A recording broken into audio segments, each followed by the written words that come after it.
Hello and welcome to People's News. This is your weekly roundup covering the developments that shaped the past few days, what escalated, what shifted, and what remains uncertain. This week was dominated by escalation in Ukraine, but the story doesn't stop there. Nuclear risk, digital control, climate policy, and migration reform all moved in significant ways. Ukraine, escalation and energy warfare. Ukraine featured heavily this week, with one of the largest coordinated Russian missile and drone barrages in recent months targeting the country's energy grid. Power infrastructure was again a primary focus. Ukrainian officials reported widespread outages and emergency repairs as winter conditions approach. Moscow continues to frame these strikes as targeting military logistics, while Kyiv says civilian infrastructure remains the primary victim. At the same time, Ukraine continued striking Russian energy infrastructure. Drone attacks hit facilities, including an oil refinery in Volgograd, marking a continued effort to push the war's economic cost back across the border.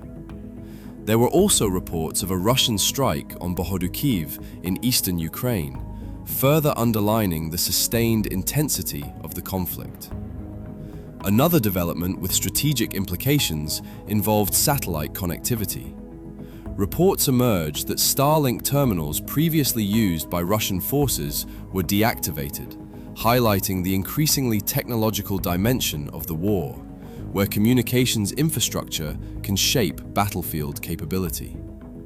Taken together, the pattern this week shows not de-escalation, but mutual targeting of energy systems, infrastructure as leverage. There is no confirmed ceasefire framework in place and no verified reduction in hostilities.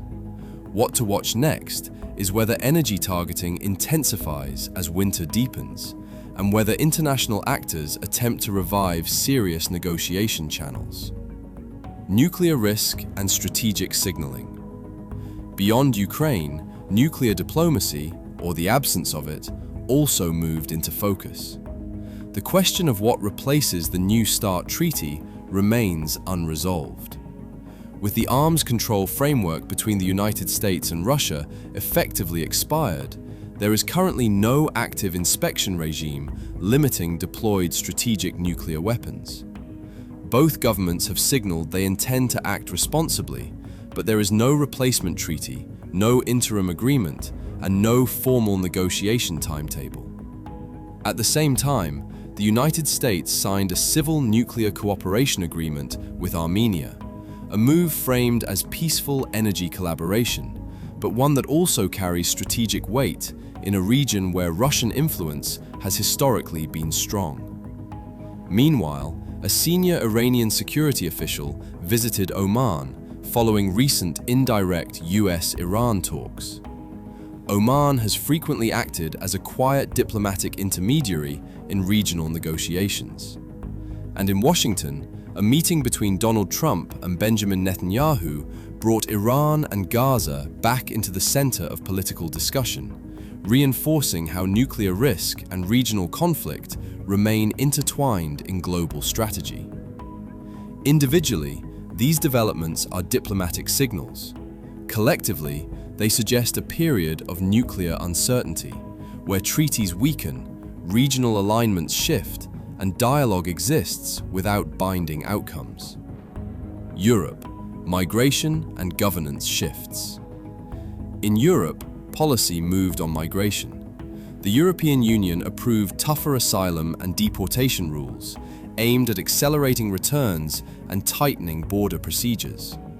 Supporters argue the reforms bring clarity and consistency. Critics warn they risk undermining humanitarian safeguards. The shift reflects a broader political recalibration across Europe, where migration policy continues to influence electoral dynamics. Elsewhere, Bangladesh held a national election following the upheaval of 2024. The vote is seen as a test of political stability after months of unrest.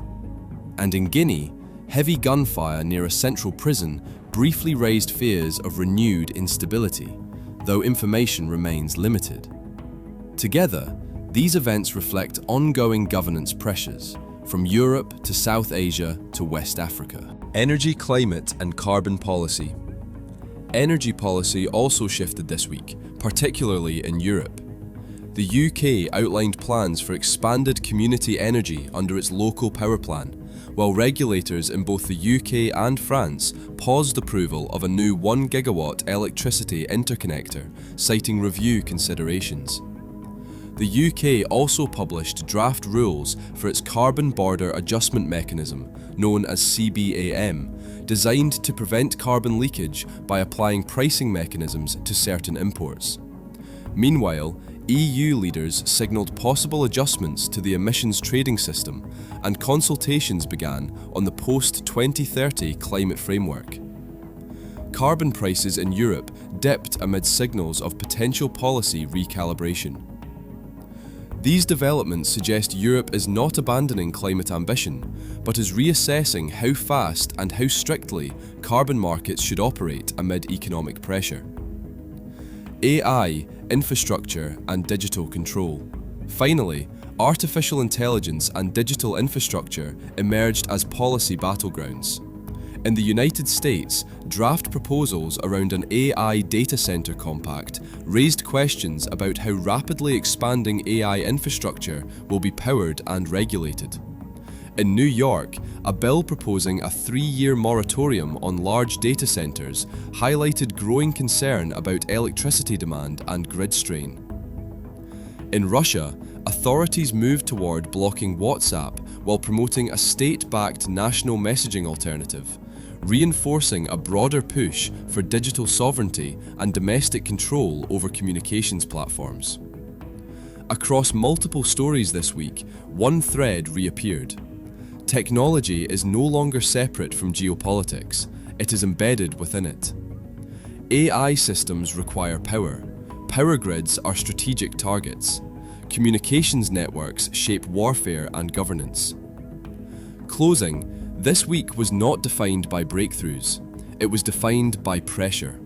Escalation in Ukraine, uncertainty in nuclear arms control, migration policy tightening, climate markets recalibrating, AI infrastructure testing energy limits. The question moving forward is whether these pressures converge into structural change or continue as managed instability. We'll continue to track it. Thank you for watching People's News, and we'll see you next week.